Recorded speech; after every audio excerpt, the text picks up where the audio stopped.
It was my junior year of college, and I had procrastinated the renewal of my lease. When I realized I couldn't continue living at my current house, I had scant options. Luckily, some co-workers offered me their upstairs game room for $400/month. This was a stark difference from my previous $900/month rent, so I jumped at the opportunity. It was only supposed to be for a 4-month stint, and by January I would be moving back downtown with some college friends. The residence was in Montgomery, about 18 minutes from Savannah proper.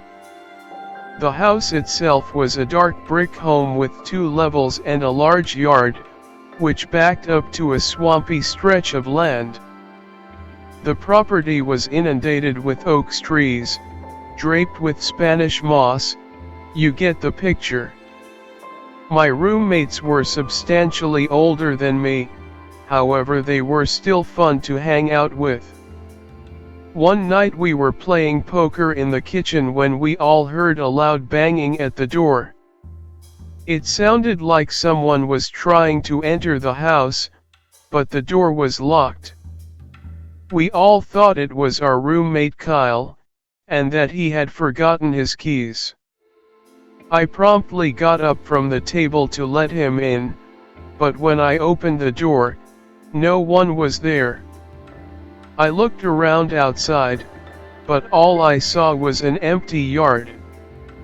I went back to the table and my roommates remarked how they too thought someone was trying to get in. While I was somewhat confused, I didn't think much of it and we continued with the card game. A few weeks later my roommate Sean had picked up a bottle of Jameson, and after a brunch shift at the bar Sean, Billy, and I decided to day drink. We were sitting at the kitchen table and had already polished about a quarter of the bottle. We were talking about work, laughing, and taking shots. Then abruptly, the 3 of us were prompted to look at the linoleum countertop. I don't know what prompted us, but when I peered over my shoulder I saw a bowl glide across the counter in a stifled manner. It was as if a frail finger was pushing it towards an indifferent destination. My eyes shot back to Sean and Billy, their mouths hung agape with shock. We started laughing again, but it was the type of nervous laughter one experiences whilst in danger. "Y'all saw that too, right?" said Billy. We reassured him, and then I walked over to the countertop. I rubbed my hand over its surface expecting it to be damp, but it was bone dry. There was no breeze, no invisible string, no magician in the cupboard. It was unsettling, but we laughed it off and went back to drinking. A month or so passed and it was October. My parents drove down from North Georgia to visit, and brought Duke, our blue heeler, with them. We walked around River Street, ate at Vic's, went to the candy kitchen. The whole shebang. After dinner my parents told me that their hotel wasn't cool with pets, and they wanted me to keep Duke overnight. I was all for this and agreed. When Duke and I were dropped off at the house, I brought him inside. He played with my roommates for a while and when it got late, we went up to the game room. My bed was awkwardly placed in the room's corner, and it faced 2 large windows on the wall opposite to me.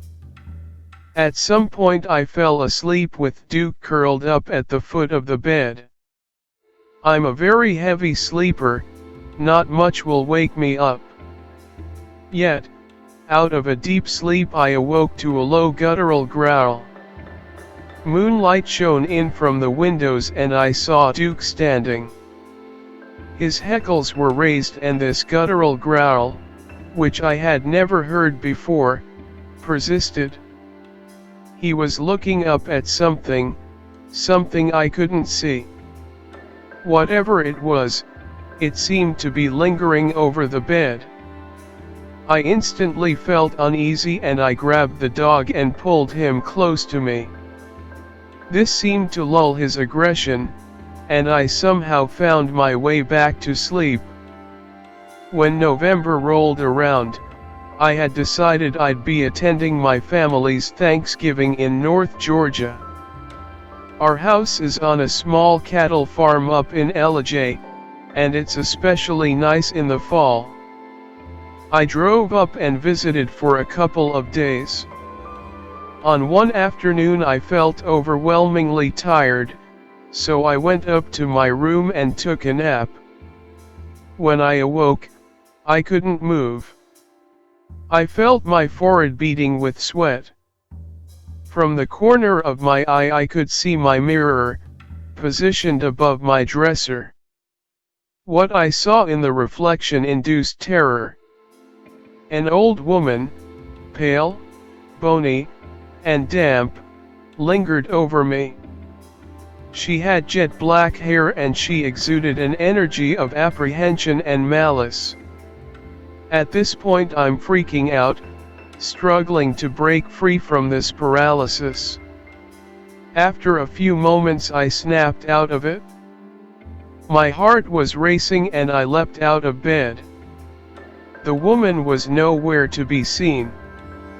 December was my final month at the house, and one evening my roommates and I were taking turns playing chess.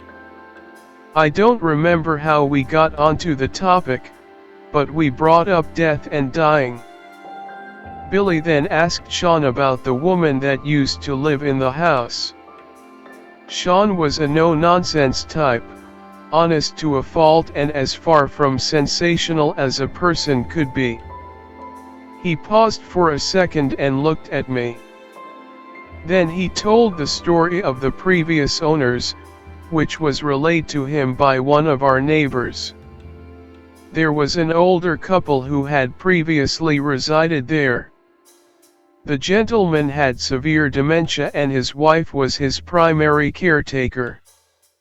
One day the man was found walking around the neighborhood, and a neighbor returned him to the house. When they got inside, the neighbor was met with a rancid stench in the air. He called for the man's wife, but there was no response. Concerned, the neighbor looked for her throughout the house. When he got to their bedroom, the stench was overwhelming. In the bed the old woman lay dead. She had passed away and remained in that bed for a prolonged period of days. I got cold chills when I heard this story, and I couldn't help but think back to that odd sleep paralysis episode and all the other oddities that occurred in the house. I no longer live there, and the home has since been sold. Perhaps it was all unrelated anomalies and tricks of the subconscious. Though in honesty, I think something otherworldly was at play in the kitchen, halls, and bedrooms of that house in Montgomery.